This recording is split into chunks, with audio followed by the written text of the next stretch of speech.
Everyone, রিসেলস take থেকে আপনাদের সবাইকে স্বাগতম। আজকে আমি যে বিষয়টা নিয়ে আলোচনা করব সেটা হচ্ছে কমান্ড প্রম্পটে কীভাবে ফন্ট সাইজ চেঞ্জ করা যায়।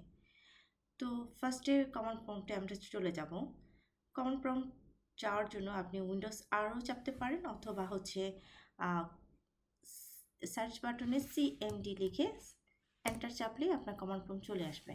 এই জায়গায় দেখেন, যখন আমি কমান্ড প্রম্পটে ক্লিক করেছি, আমি একটা টাইপ করে দেখি, দেখেন লেখাগুলো কত ছোট আসে।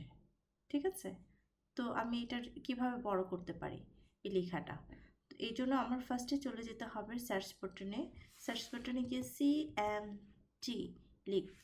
লেখার পর এখানে দেখেন যে অপশনটা এসেছে ওপেন ফাইল লোকেশন। ঠিক আছে, এখানে ক্লিক করব। অথবা আপনি এই জায়গায় যে কমান্ড প্রম্পট আছে এখানে হচ্ছে আপনি রাইট বাটন ক্লিক করবেন অ্যান্ড হচ্ছে ওপেন ফাইল লোকেশন, এখানে ক্লিক করবেন। ক্লিক করার পর দেখেন এখানে চলে এসেছে কমান্ড প্রম্পট। তো এখানে রাইট বাটন ক্লিক করার পর এখানে প্রপার্টিস যে অপশনটা আছে এখানে ক্লিক করবেন। ক্লিক করার পর এই জায়গায় ফন্ট সাইজ, এই জায়গায় ফন্ট লেখা, এখানে দেখেন 12 আছে। হ্যাঁ, এটা আপনি চাইলে ছোট বড় করতে পারবেন, আপনার যেরকম সাইজ দরকার হয় ফন্টসের, তো আপনি সেভাবেই ছোট বড় করে নিতে পারবেন। এখানে আমি নিয়ে নিচ্ছি 28। হ্যাঁ, আর এখানে যদি আপনি চান ফন্টের লেখাগুলো চেঞ্জ করতে চান, যে কি ভার্সনে আপনি দেখতে চাচ্ছেন, এরকম করে আপনি চেঞ্জ করে নিতে পারেন। ঠিক আছে, আর আপনি যদি চান যে এটা বোল্ড করে দেখবেন, তো আপনি এই বোল্ডে ক্লিক করতে পারেন।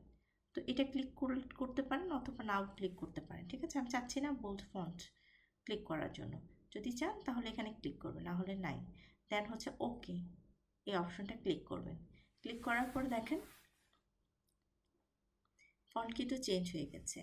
আমি কমান্ড প্রম্পটে যাব, এন্টার চাপবো, দেখেন লেখা কিন্তু চেঞ্জ হয়ে গেছে।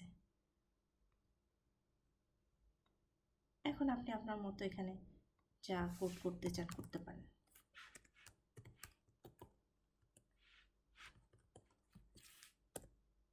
ঠিক আছে, এই যে লেখা কিন্তু চেঞ্জ হয়ে গেছে। ওকে, থ্যাংক ইউ এভরিওয়ান।